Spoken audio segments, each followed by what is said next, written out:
একটা করে বছর আসছে আর চলে যাচ্ছে, আমরা যে জায়গায় আছি তার থেকে আরো খারাপ হয়ে যাচ্ছি। কিছুতেই সংসারটাকে সোজা করতে পারছি না। এই কিছু একটা বুদ্ধি দাও না গো গোপাল দাদা। বুদ্ধি? তুমি তুমি একটা কাজ করো, তুমি ছোট্ট করে একটা ব্যবসা শুরু করে দাও। পুঁজি কোথায়? যদি পুঁজি থাকতো তাহলে তো ব্যবসা করতে পারতাম। ঋণ নেবো তারও উপায় নেই। ঋণ? আরে না না না না না না না না, একদম ওই ঋণের চক্করে যেও না। সুদ দিতে দিতে জীবন একেবারে নরক হয়ে যাবে। সে তো জানি, তাহলে কিভাবে কি করা যায় বলো তো গোপাল দাদা। দাঁড়াও দাঁড়াও, একটু একটু ভাবতে দাও।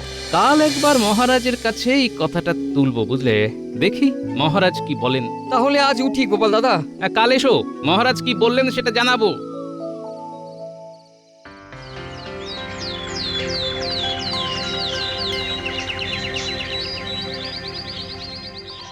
সামনেই পয়লা বৈশাখ। আমি এবার নতুন কিছু করবার কথা ভাবছি। প্রজাদের পাশে কিভাবে দাঁড়ানো যায় সেটা নিয়ে একটু ভাবার আছে। মহারাজ, আমার মাথায় একটা পরিকল্পনা এসেছে। আমি সেটা কি বলতে পারি? নিশ্চিন্তে বলো গোপাল। মহারাজ, ওই পয়লা বৈশাখ মানে তো হালখাতা। হালখাতার অর্থ হলো ব্যবসা। মহারাজ, গোপালের চিন্তা আর আমার চিন্তা একই ধারায় চলছে। আমিও ওই ব্যবসার কথাই ভাবছিলাম। বাবা বাবা, এই প্রথম গোপাল আর মন্ত্রীর ভাবনা এক। তার মানে আসছে বছরটা বেশ ভালোই যাবে। আমি সমস্ত দরিদ্র প্রজাদের সম্পন্ন দেখতে চাই। এটা তো আমিও চাই, কিন্তু কিভাবে? ব্যবসার মাধ্যমে, ওই ক্ষুদ্র ব্যবসা করে। এখানেই তো তোমার সাথে আমার মিলল না গোপাল। ব্যবসা কখনো ক্ষুদ্র হয় না, ব্যবসা সব সময় বৃহৎ হয়। আচ্ছা আচ্ছা, ঠিক আছে, আপনার কথা তর্কের খাতিরে মেনে নিয়েও আপনাকে একটা প্রশ্ন করি।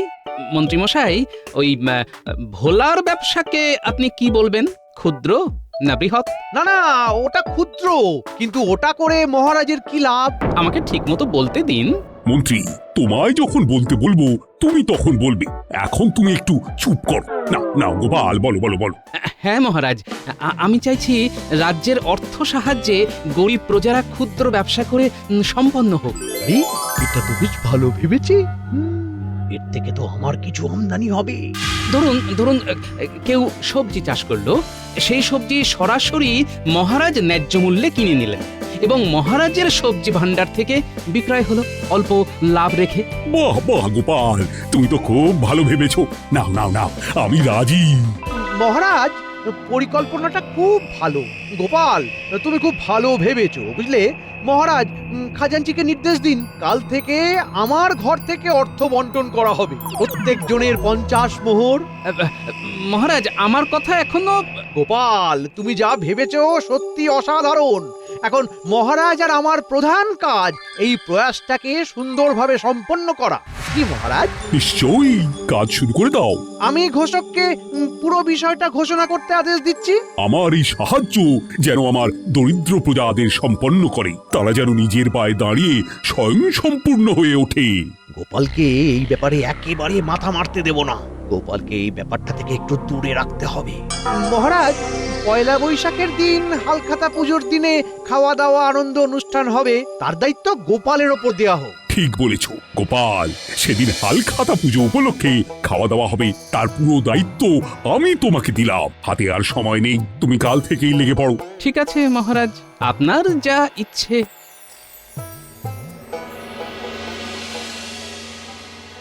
গোপাল, এই কথা বলছো না কেন? কি ভেবেছিলাম আর কি হয়ে গেল। শুনুন শুনুন, মহারাজ ঘোষণা করেছেন রাজ্যের দরিদ্র প্রজাদের আর্থিক সাহায্য দিয়ে তাদের স্বনির্ভর করে তুলবেন। কাল সকাল 10 ঘটিকা থেকে অনুদান দেওয়া শুরু হবে।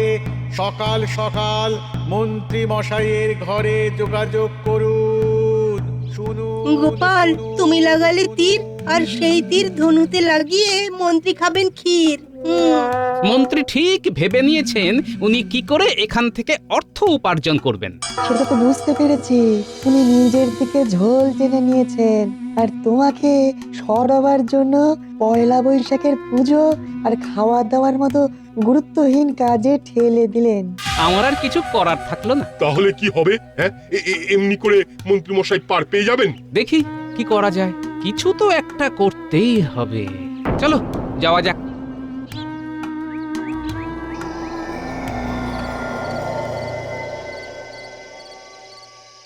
বুঝলি বটা ঘটা, এবারে একেবারে মসৃণ ভাবে কাজ হবে। তোরা রোজ আমার বাড়িতে সকাল বেলাটা সময় দিবি, প্রত্যেকদিন 2 মোহর করে পাবি।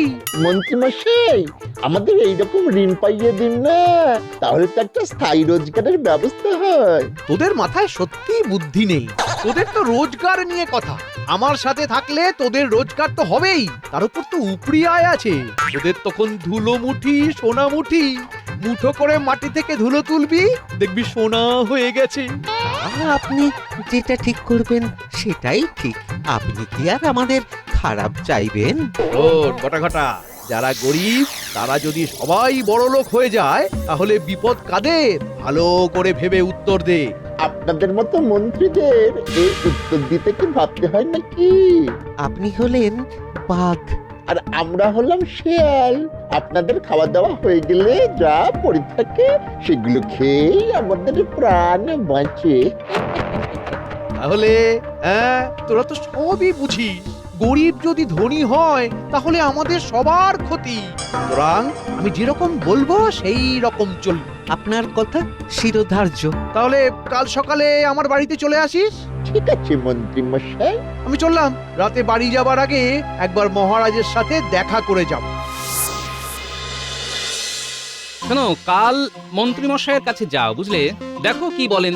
এখন তো পুরো ব্যাপারটা মন্ত্রীমশাইয়ের হাতে, আমার হাতে তো কিছু নেই। মহারাজ যখন বলেছেন তখন নিশ্চয়ই আমাদের ঋণ দেবেন। এইসব হয়েছে তোমার জন্য গোপাল দাদা। পুটির বাবা, তুমি ঋণ পেয়ে কি করবে বলে ঠিক করেছো? আমার ঘরের সামনে যে এক টুকরো জমি আছে সেটাতে সবজি চাষ করব বলে ভেবে রেখেছি। তোমাদের ভালো হলেই ভালো। আর তুমি কি করবে গো গোবিন্দ? আগে গোপাল দাদা, আমি তো কুমোর, মাটির পুতুল, মাটির প্রদীপ এইসব তৈরি করেই তো এত বছর চালিয়ে এলাম। এতদিন কারিগর ছিলাম, ঋণ পেলে নিজের একটা দোকান দেব। আমি তো তাঁতি, এবার নিজের একটা তাঁত ঘর হবে। কতদিনের ইচ্ছে ছিল। ও গোপাল দাদা, গোপাল দাদা, তোমার জন্যই সব হলো গো। হ্যাঁ, ভালো হলেই ভালো। এছাড়া সত্যি আমার কিছু বলবার নেই। তাহলে এখন আমরা আসি। চলো গো, গোপাল দাদাকে একটু বিশ্রাম নিতে দাও।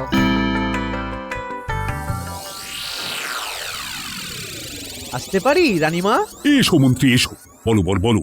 এত রাতে? হঠাৎ করেই কথাটা মনে পড়লো, তাই এই অসময়ে আসতে হলো। না না না, আমি রাজা, আমার কোনো বিশ্রাম নেই। বল বল বল। তাড়াহুড়োতে তো একটা কথা বলাই হয়নি। মহারাজ, মানুষকে অমনি অমনি তো আর অর্থ সাহায্য করা যায় না। কিছু তো বন্ধক রাখতেই হয়, কিছুর বিনিময়ে তো অর্থ সাহায্য করব নাকি? হ্যাঁ হ্যাঁ, ঠিক ঠিক, এই কথাটা তো ভাবিনি। তাহলে কি করা যায়? আমি ভেবে রেখেছি মহারাজ। আপনার কোমল প্রাণ, আপনি বিষয়গুলো দেখেও দেখেননি, কিন্তু আমি তো আপনার মন্ত্রী। আমি কি করে এই বিষয়গুলো থেকে দূরে থাকি বলুন? তা তো ঠিক, তা তো ঠিক। তোমার তো সব দিকে নজর থাকবেই, তুমি যেরকম বুঝবে সেটাই করবে। দেখো, আমার প্রজাদের যেন ঋণ পেতে কোনো অসুবিধে না হয়। না না, তা কি কখনো করতে পারি? গরিব মানুষের পাশে দাঁড়ানো তো আমাদের প্রথম আর প্রধান কর্তব্য। আজ তাহলে আসি মহারাজ। প্রণাম মহারাজ। এই বন্ধক রাখার ব্যাপারটা ঠিক বুঝলাম না। আপনার গরিব প্রজারা কি বন্ধক রাখবে? আরে ওটা কোনো ব্যাপার নয়। ঋণ খেলাপি হলে কি আমি ওদের জমি হরপ করে নেব? ওটা একটা নিয়ম। ও সব নিয়ে তুমি একদম ভেবো না। ভালো হলেই ভালো, তবে আপনার ওই মন্ত্রীকে আমার মোটেই সুবিধে মনে হয় না।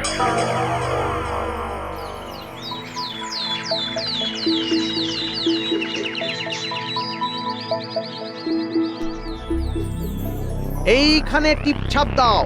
লেখা আছে একটু পড়ে দিন না মন্ত্রী মশাই। কেন যে নিরক্ষর হয়ে রইলে? কি আর করব, পাঠশালায় যেতে পারিনি, তাই তাই অক্ষর জ্ঞান হয়নি। একটু একটু পড়ে দিন না মন্ত্রী মশাই। বটা, লেখাটা পড়ে দে। আমার শুধু প্রজাবৃন্দ, এই পয়লা বৈশাখে তোমাদের হাতে আমি কিছু অর্থ তুলে দিতে যাই। জয় মহারাজ কৃষ্ণচন্দ্রের জয়। এইসব মহারাজের কানে কে দিয়েছে জানো? কে গো পুটির বাবা? আমার গোপাল দাদা গো, সেই দিন রাতে আমার গোপাল দাদাকে আমাদের দুঃখের কথা জানালাম, আর তার পরের দিনই খবর এসে গেল। এবার পয়লা বৈশাখ খুব ভালো যাবে। ওরে ওরে ওরে, এদিকে আমি তোদের মোহর দিচ্ছি আর নাম করছিস গোপালের। তোদের হচ্ছে। পুরো লেখাটা শোনো। হ্যাঁ, পড়ো পড়ো। সবাইকে 50 মোহর করে দেওয়া হবে, 1 বছরে 60 মোহর ফেরত দিতে হবে। 1 বছরে 60 মোহর তো ঠিক আছে, এটা দিতে পারা যাবে, কি বলো গোবিন্দ? হ্যাঁ ঠিক আছে। পুরোটা না শুনে আমি কিছু মন্তব্য করব না।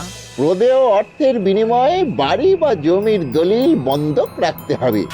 ঋণ খেলাপি হলে জমি বা বাড়ি বাজেয়াপ্ত হবে। নাও, এখানে টিপছাপ দিয়ে দাও।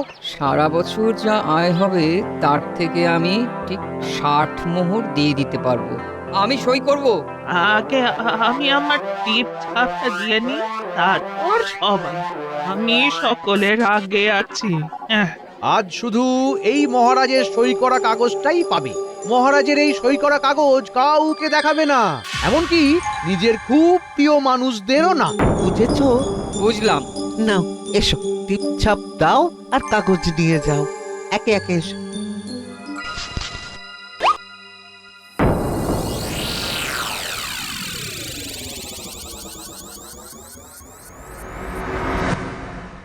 এখন বুঝলি তো, মানুষ মূর্খ থাকলে ঠকানোর কত সুবিধা। লেখা আছে 55, আমরা বললাম 50। মহারাজের থেকে পাবো 55 আর বোকা লোকগুলোকে দেবো 50। প্রতি লোকে আমাদের লাভ 5 মোহর। বটা, আজ কত লোক ঋণের কাগজ নিতে এসেছে? 215 জন মানুষ। হিসাব কর, 215 গুণিতক 5 কত হয়? 175। হিসেবটা আমি ভালোই বুঝি মন্ত্রী মশাই, ঠিক আপনার মতো। এবারে প্রতি 5 মোহরে আমরা কত করে পাবো মন্ত্রী মশাই? হিসেব করে বলে দিন। আরে খালি ভাগাভাগি করে সম্পর্ক নষ্ট করছিস কেন? আচ্ছা, আমি কি তোদের ঠকাবো? একটু পরিষ্কার করে বলে দিলেই তো ল্যাঠা চুকে যায়। একটা কিছু বলে দিলেই তো হলো, সব হিসেব হবে। ঠিক আছে, তোদের যেটা মনে ধরেছে সেটাই দেব। এই তো মন্ত্রী মশাইয়ের মতো কথা। তাহলে আমরা কত করে পাবো? হিসাব কর ঘটা। 2 গুণিতক 215 হলো গিয়ে 430। আজ নাকি 215 জন মানুষ আমার ঋণপত্র নিতে এসেছে। কাল আরো আসবে, পরশু থেকে ঋণ দেওয়া শুরু হবে। আমার ইচ্ছে এই শুভ কাজ তোমার হাত দিয়ে শুরু হোক। আচ্ছা, গোপালের কি খবর? গোপাল আজ পয়লা বৈশাখের পুজো আর খাওয়া দাওয়া নিয়ে খুব ব্যস্ত ছিল। মহারাজ, আমার কোথাও যেন মনে হচ্ছে মন্ত্রী মশাই সঠিক পথে নেই। এ তোমার ভ্রান্ত ধারণা রানী। আপনি হয়তো মনে ভাবছেন রানী খুব ছোট মনের, খুব ছোট ভাবনা, যাকে দেখতে নারী তার চলন বাঁকা। কিন্তু বিশ্বাস করুন মহারাজ, আপনার কাছে যখন কাল শুনলাম মন্ত্রী মশাই নাকি গোপালের ভূয়সী প্রশংসা করেছেন, তখন থেকে মন কুগাইতে শুরু করলো। আচ্ছা, ভালো কথা বললে মানুষ মানুষের প্রশংসা করবে না? কে জানে, আমি বলতে পারবো না। আমার দৃঢ় ধারণা গোপাল এই ঋণের বিষয়টা ঠিক দেখবে। তার হাতে যতই কাজ থাকুক, দেখবেই। ঘুম আসছে না, খুব দুশ্চিন্তা হচ্ছে। সত্যি যদি গরিব মানুষের ঋণ নিয়ে ছেলে খেলা হয় তবে তো সত্যি খুব যন্ত্রণার। না, দেখতে হবে। কি হলো গো? বলে ঘুম হবে না? গিন্নি, খাবার সময় বললাম বটে কারো কথা ভেবো না, কিন্তু সত্যি কি না ভেবে থাকা যায় গিন্নি? আমার ছোট্ট নাতি নাতনিগুলোর ভবিষ্যৎ নিয়ে কেউ খেলবে আর আমি চুপ করে বসে থাকবো? সেটা তো হবে না। আর তুমি কি করবে? হ্যাঁ, কাল আমি একটু সকাল সকাল বেরোবো, বুঝলে? কোথায় যাবে? হ্যাঁ, যাবো। বাহ, খুব সুন্দর বুদ্ধি। সাধে কি দুনিয়া শুদ্ধ লোক তোমায় এত মানে?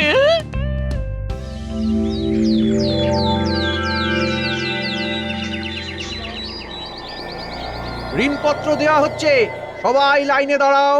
আগে আগে মন্ত্রী মশাই, আমি সেই দক্ষিণ দিক থেকে আসছি। কাল সারা রাত হেঁটেছি, আমাকে একটু দয়া করেন। ঋণপত্র কি পড়ে দিতে হবে না পড়তে পারবে? কি যে বলেন মন্ত্রী মশাই, ওই লেখাপড়া তো ছোট বয়সেই শিখেই তুলে দিয়েছি। আমি ওই অ আ ক খ কিছুই জানি না। বেশ বেশ বেশ, বেশি জেনে কি লাভ? ওরা যত বেশি জানবে তত আমাদের ক্ষতি। ঠিক বলছেন নাকি? বেশি জেনে কি লাভ? বাহ, তুমি তো খুব ভালো কথা বলেছো। আমি তো ভালো ভালো কথাই বলি। কই দিন ঋণপত্রে ওই টিপটা পরিয়ে দিই, এদিন থোড়ি ওই ছাপটা দিয়ে দিই। তুমি 50 মোহর নিয়ে কি করবে? আগে আমার ওই ছোট্ট খেতে ওই ঢেঁড়সের চাষ করব। ওটা ঋণপত্রটা একবার শুনিয়ে দে। ঠিক আছে, দিন একবার শুনে নি। আমার শুধু প্রজাবৃন্দ, এই পয়লা বৈশাখে তোমাদের হাতে আমি কিছু অর্থ তুলে দিতে চাই। সবাইকে 50 মোহর করে দেওয়া হবে। বাহ বাহ, খুব ভালো খুব ভালো। মন্ত্রী মশাইয়ের জয় হোক। তুমি কি ভালো গো। এই ঘটা, একে টিপসই দিয়ে ঋণপত্রটা দিয়ে দে।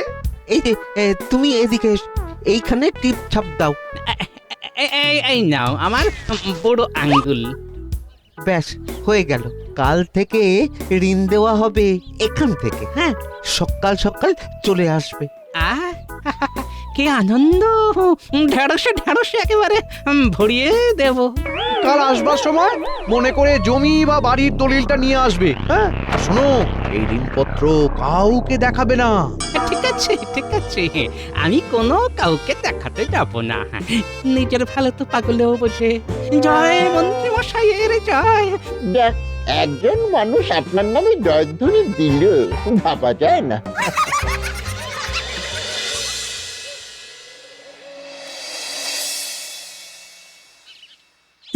এটা কি গোপাল?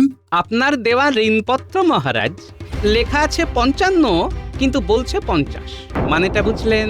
এর খুব সোজা, প্রতি মানুষে 5 মোহর করে আয়। হায়, এটা কি ভাবা যায়? এখন আমাদের কি করতে হবে? এখনই ওখানে যেতে হবে আর এই ব্যাপারটার হেস্তনেস্ত করতে হবে। চলো চলো চলো।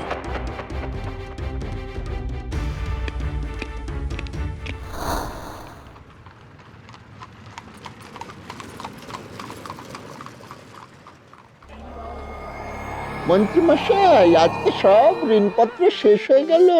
400 ঋণপত্র এনেছিলাম। 400 গুণ 5 কত ঘটা? 2000 মানে 2 সহস্র। কি বুঝলি? ভাগ্যিস তোদের গিন্নিমা বাপের বাড়ি গেছে, নাহলে কানের কাছে ঘ্যান ঘ্যান করে কানের পোকা নাড়িয়ে দিত একেবারে। ওই দেখুন। এটা কি মন্ত্রী?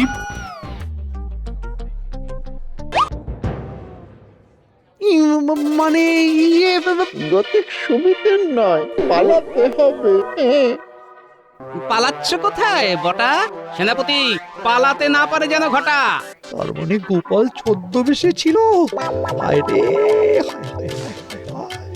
কি মন্ত্রী মশাই বলছেন 50 অথচ লেখা আছে 55? ব্যাপারটা কি? না মানে খুব ভুল হয়ে গেছে। গরিব নিরক্ষর মানুষগুলোকে ঠকাতে খুব ভালো লাগে, তাই না? গরিবের পয়সা মেরে নিজে নববর্ষের হালখাতা বানাতে চেয়েছিলে শয়তান। আর হবে না। চুপ! সেনাপতি, এদের 3 জনকেই কারাগারে নিয়ে চলো। আর সবাই শোনো, তোমরা পয়লা বৈশাখের দিনে রাজ দরবারে এসে তোমাদের রানীমার কাছ থেকে ঋণের 55টি মোহর সংগ্রহ করবে। মহারাজের জয় হোক। গোপাল, আর আমি ভুল করব না। রানীমার সাথে তুমিও এই ঋণ দানে থাকবে। যথা আজ্ঞা মহারাজ।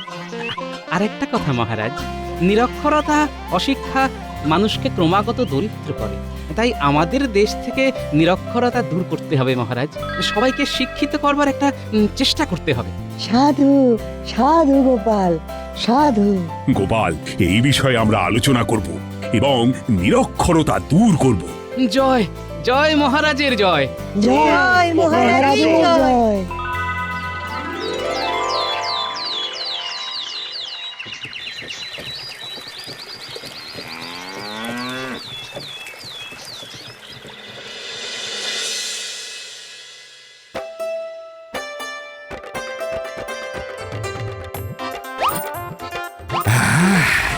বড় হালকা লাগছে।